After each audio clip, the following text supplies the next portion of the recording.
you're coming at a very opportune moment. In fact, just yesterday we saw Nifty and Sensex once again, hit all-time historic highs.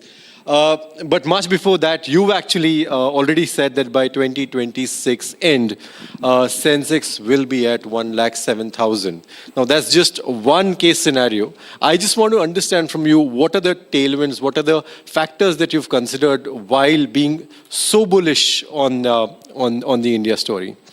Thank you, Pranav, for having me here. It's great to see this campus. Absolutely outstanding. I don't think there's any media house in the world that has this. So wonderful. Thank you. Congratulations.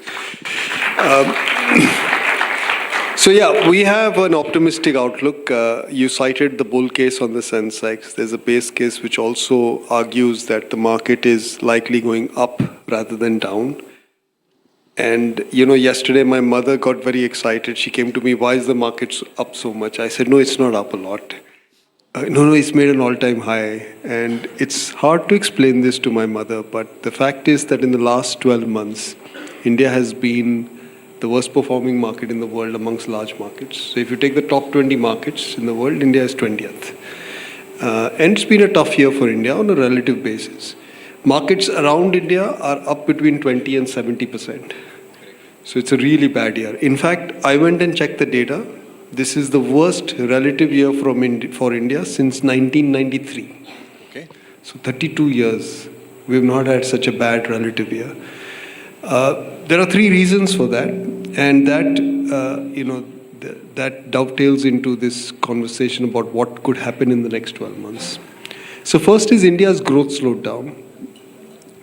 Purely for idiosyncratic reasons. Like we were discussing over lunch, India is a quintessential self-help story. So it's probably the only real self-help story in the world, which is investable.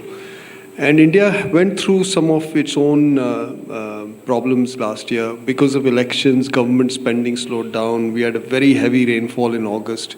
The RBI was keeping policy tight. And we arrived in the September quarter with much slower GDP growth than what we had anticipated. And the effect of that was felt on earnings in the next 2 or 3 quarters, which then, of course, comes through in share prices. So that was one. Second is that India's relative valuations, and this is less important for us sitting here at home, but a lot more important for investors abroad. And it explains why foreign investors have been selling to some extent. Relative valuations were at all-time highs. Right. Now, as a consequence of this steep relative correction, India's relative valuations are now near all-time lows. Okay, so that's the second thing. I forgot to tell you about the first thing is that we've now gone about fixing that. There was a policy pivot that the RBI made in February. In fact, in April, the RBI cut CRR and interest rates. And in the last 25 years, since we moved to the repo rate, that's only happened twice.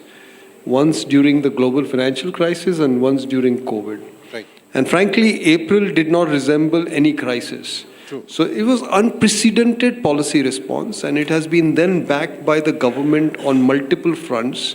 I'm not going to repeat that. We all know what has happened. So in the last 6-8 months, we've had such multiple policy responses that I tell my people back in the office that if India's growth doesn't turn, we'll all have to retire. It is but obvious that India's growth is about to turn. And the third reason, which I think is still in play, and this is especially over the last 6 months, the world has been obsessed with AI. And anything AI has gone up, and India does not have a direct AI trade. So it has not been a favored market. I think while I cannot call the AI trade, a lot of that has happened now. So incrementally, it will be probably a less important factor. Mm-hmm. So going back, I've explained why the markets did not do well and why they could do well. Our relative valuations are much better. Our growth cycle is about to turn and turn quite sharply. And I think the AI trade at the margin is less important. So this is a good setting for India. The next 12 to 18 months, I expect the markets to do quite well. In fact, I'm very bullish. I shouldn't say this because I've got a bad reputation now of being perennially bullish, but I just can't help being bullish. Were you ever bearish on India? Many times. I've been When was bearish. the last time you were bearish on See, India? first of all, everybody should understand here that equity markets are not meant for 12-month investors. If you are focused on earning 12-month returns, you're better off doing fixed income. Equities is really for long-term investors, people who are willing to make a 5-7 year commitment. So these 12-month outlooks can go wrong very often. 5-7 years, things start evening out. So if you rely on my 12-month forecast, then the toss of a coin will do a better job. So that is the challenge in equities, that they become very difficult to forecast on near-term basis. Like even today, I can say, so many things can go wrong in the next 12 months.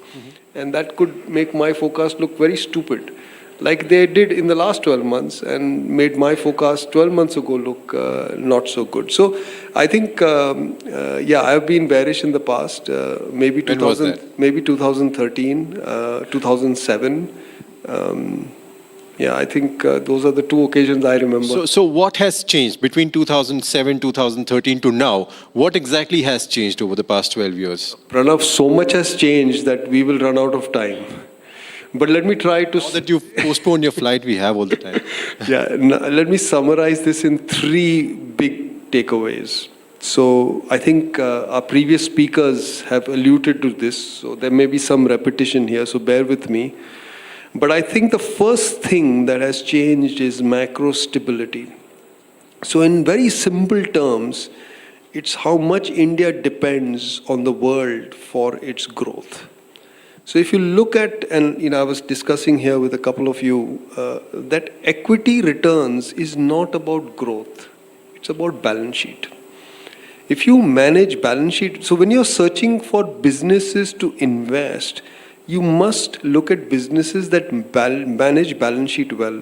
And I think Saurabh, when he just presented here, his y-axis has return on capital. That's a balance sheet metric. That's the most critical metric for making money in the equity markets over long tenures, not short term, 5, 7, 10 years. If you want to compound, you need to buy businesses with good balance sheets, with focus on balance sheets. Likewise for countries. So India's balance sheet has been a perennial problem since I came into the markets, to the late 80s. In fact, it became such a big problem that we had a BOP crisis in 91. And the most recent occasion when we had a problem was 2013. I think the Honorable Minister made a reference to this, and it just kind of brought all my memories back about what happened in 2013, is that the Fed just said, taper, and Indian currency went down 20%. So what has changed dramatically for India in the last 10 years or 11 years is how we are as a balance sheet. It is supremely better. And a lot of work this has not happened by chance. There has been some very deliberate work that has gone. So what was one problem? I think Shamika mentioned this about energy imports. Right? So we had a very large quantity of energy imports. But the fact is that in the last 11 years, our dependence on imported oil has more than halved. And it is continuing to decline.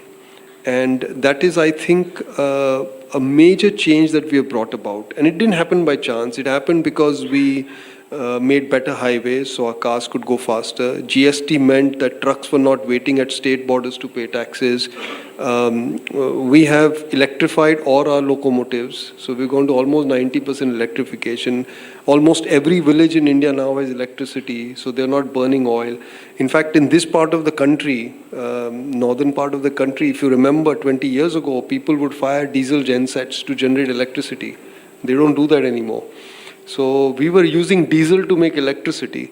So ethanol blending. So a lot of things have happened in the last 10, 11 years that has reduced the oil intensity of the economy. And that has meant a seminal shift in our terms of trade. So we are not subservient now to changes in oil prices. I mean, theoretically, even if oil doubled from here and went to $130, and by the way, it was at $130 in March 22. Correct. And nothing happened to India. a lot of the long-term watchers were calling me up and saying, now India is doomed, India is doomed. And I said, no, you've not seen what has happened in this country. We have changed this dynamic. The last time oil went to 130 was in 2008. And we had a crisis. Yes. Right? So we have completely changed this dynamic. And the other thing that has happened is that our dependence on global capital flows therefore has reduced. Also because FDI has gone up so much, we no longer depend on capital market flows. Correct. The FPI flows go up and down like this. Okay, they're very cyclical. And the source of capital for India in the last 30 years has only been foreign portfolio investors. So every time there was a down cycle, we would get hurt. So this is a balance sheet problem. So that's one. Second, I think second fixing that has happened is in terms of, and again I think Shamika mentioned this, is in terms of how our income pyramids have shifted. So if you go back 15 years, 20% of India's population was probably not getting dinner. This is, quite catastrophic. People were sleeping on hungry stomachs. And that number is now close to zero. There's been a major migration. Now, this is the reason why India is also the most exciting country in the world. There is no business on the planet that can afford to not do business in India.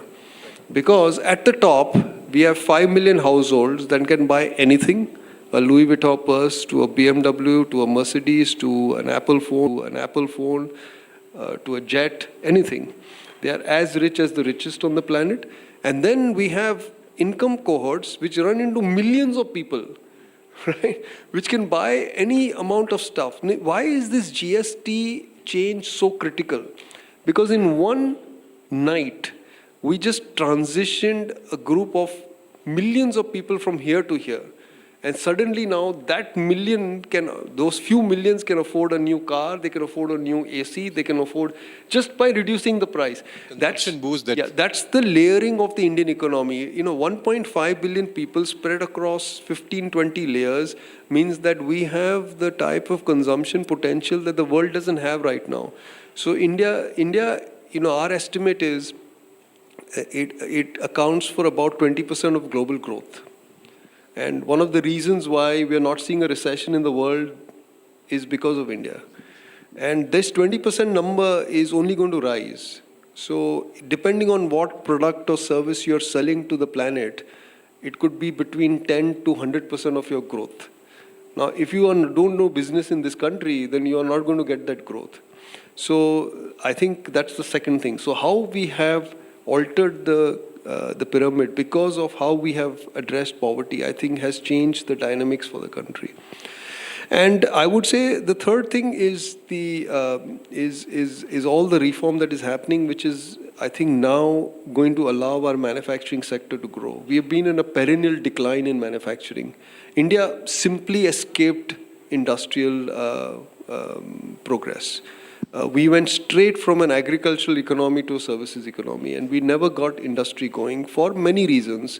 The IDR, which is the famous license Raj, to how our factors of production are organized, to our taxation rates, to the fact that land, labor were very difficult subjects in India, or infrastructure. I mean, I remember this joke in the 90s. We used to say that it was cheaper to import steel from Russia than bring it from Jamshedpur. Because the cost for bringing 1,500 kilometers from Jamshedpur to Mumbai was multiple times more than the cost of transport from Russia. So I think all that has changed. So that, I think, is the third reason. So, I mean, there are many more reasons to be bullish, but we'll stop here. Sure. But then in this, I mean, India has forever been a low beta market, they say. But with these reforms, do you really think that India is kind of decoupled from the ups and downs or the volatilities of international markets? India was never always a low beta market. In 2013, India's beta was 1.3. So that your viewers understand, it means that if the world was up 10%, India would be up 13.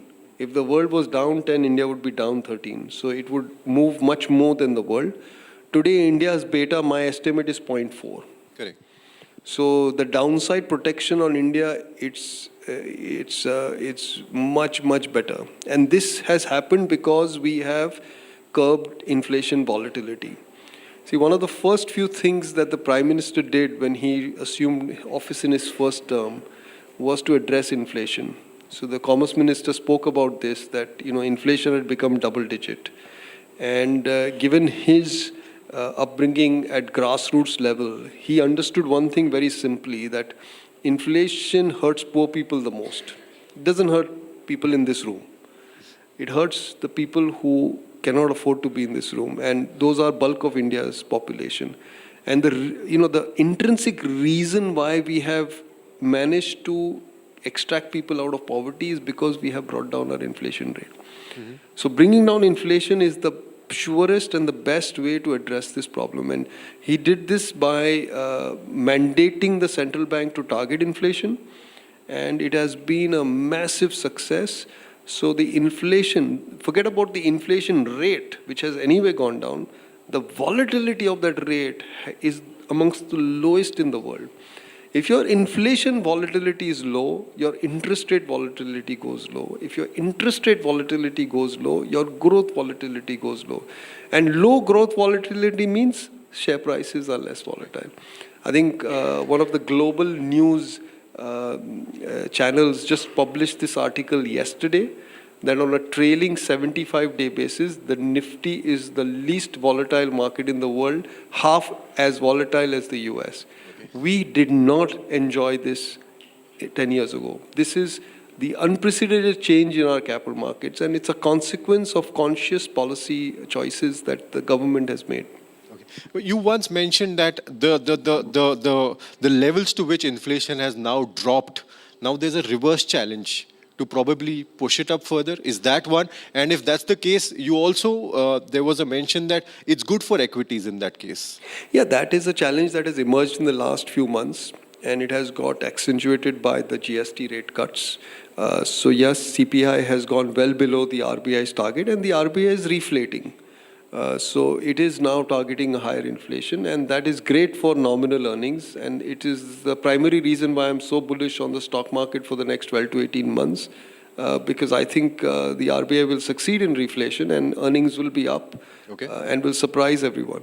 Ridham, we as common investors are forever scared that is there going to be a crash? The likes of Rich Dads, Poor Dads or Robert Kiyosaki's of the world are forever telling us, okay, there is a big crash coming now. Are we really looking at any kind of a crash? What could be the reasons behind, if at all that happens? I have to say that equity investing is not for the weak-hearted. It takes a bit of stomach, because by their very nature, equities can be quite volatile, and if it is not in your character to bear that volatility, you're better off buying fixed income. So that's the first caveat. A crash will come, because that's the nature of markets. Markets go up a lot, and then markets crash, and then they go up a lot and they crash.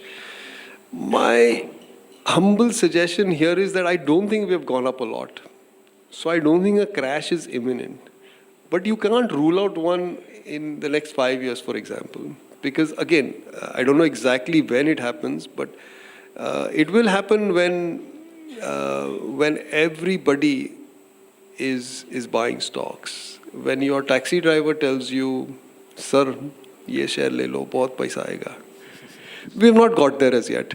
I think neither India nor I think the rest of the planet. I don't think equity prices are exhibiting exuberance that unnerves me. At least it doesn't unnerve me. So we have not gotten ahead of the game. We will at some point in time, and then a crash will become imminent. For people who do long-term investing, let me just bring to your attention that I've been in the markets now for 35 years, and I've seen many crashes. So let's count them. I saw a crash in 92, 60%. Okay. Right? That was the Harshad Mehta scam. I saw a crash in 2000. That was also about 50%. I saw a crash in 2008 that was near about 60%. There were mini crashes like 2013 when the market went down 20% in a month. There was another one in COVID when the markets went down 40%. Like, these are major declines. And yet in 35 years, the Sensex has compounded at 16%. So if you are really long-term, I don't think it is necessary for you to worry about timing these things. Time spent in the market is far more fruitful than timing. And as Saurabh pointed out, and it was something we were discussing outside as well, that it is not that every equity market has this compounding. The Japanese market, for example, hasn't. Well, that list, if you see, there are just 3 markets that have really compounded, and if you exclude Taiwan from that list because it's a very narrow market, diversified markets, there are only 2 on the planet that in my lifetime, in my career, have compounded. And the reason for this is because my very simple reason is because these are the only 2 places where balance sheet precedes everything else, where entrepreneurs are hyper-focused on return on capital. The word is frugal.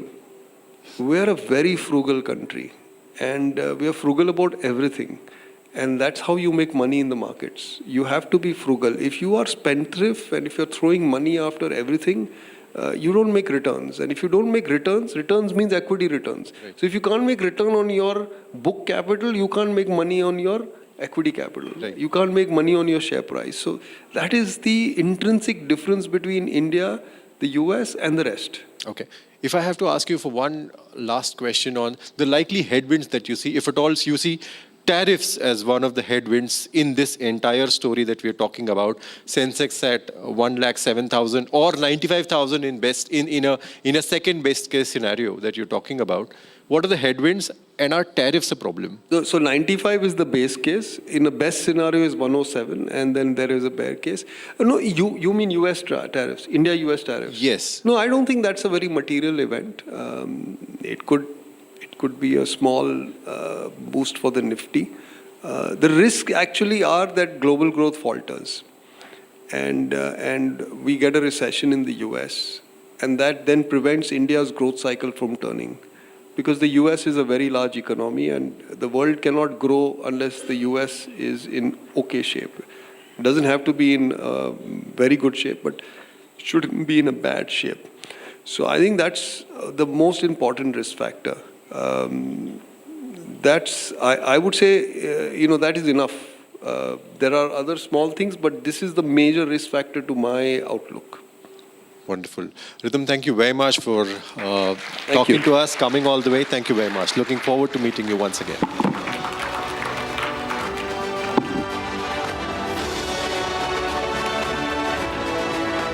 Thank you so much, Mr. Desai. Thank you so much, Pranav, for that insightful session.